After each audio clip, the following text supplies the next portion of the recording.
Assalamu alaikum warahmatullahi wabarakatuh.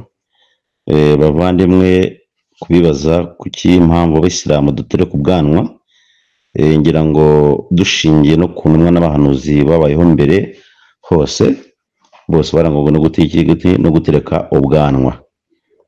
Kuva ku ba Aburahamu, ba Mose, ba Yosuwa, intumwa zose zarangwa no kugira no gutereka ubwanwa, ndetse na Yesu Kristo abantu benshi bemera n'abatereka ubwanwa, ndetse n'abigishwa bose baterekaga ubwanwa.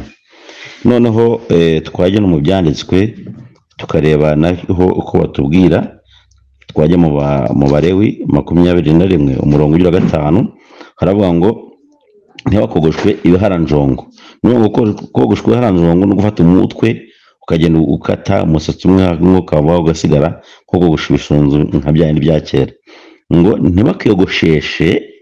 ntibakiyogosheshe inkokora z'ubwanwa bwabo.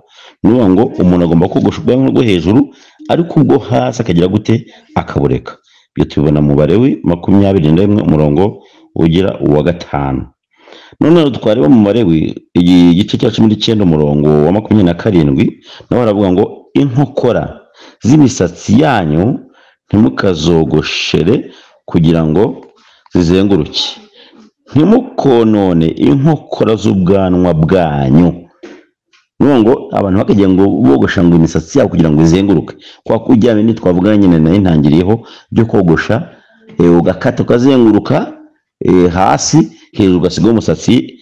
Ijambo ry'Imana yabivuze, byandao abantu bikiye bihaye ngo ntimukonone inkokora z'ubwanwa bwanyu. Niyo ngo abantu bajye bogosha ubwanwa bwo hejuru y'umunwa, ariko ubwo hasi ntibakagira gute ntibakabwonone. None twajye muri Samweli wa mbere, kamagere muri Samweli wa kabiri, igice cy'icumi kuva ku murongo wa 4 kugera ku wa 5, haravuga ngo nuko Hanuni afata aba bagaragu ba Dawudi, abaharoturaho igice cy'ubwanwa, akeba imyenda yabo hagati ku kibuno, ahera ko agira gute arabohereza. Babibwiye Dawudi, yohereza abo kubasanganira, kuko bari bakozwe n'isoni cyane. Umwami bakozwe n'isoni cyane. Umwami abantu abatumaho abantu ati nimugume Yeriko kugeza aho muzamarira kugira gute kongera kumerera ubwanwa muzabone kuza. Urumva yuko abagaragu ba Dawudi nabo babogosha ubwanwa. Dawudi abatumaho abantu, aravuga ati mugume Yeriko, aho ngaho babogoshiye, kugeza igihe muzabona kumera ubwanwa mujye gute mubone kuza, kuba bari bajye gute bakozwe n'isoni. Murumva rero gutereka ubwanwa mu ijambo ry'Imana rwose birimo.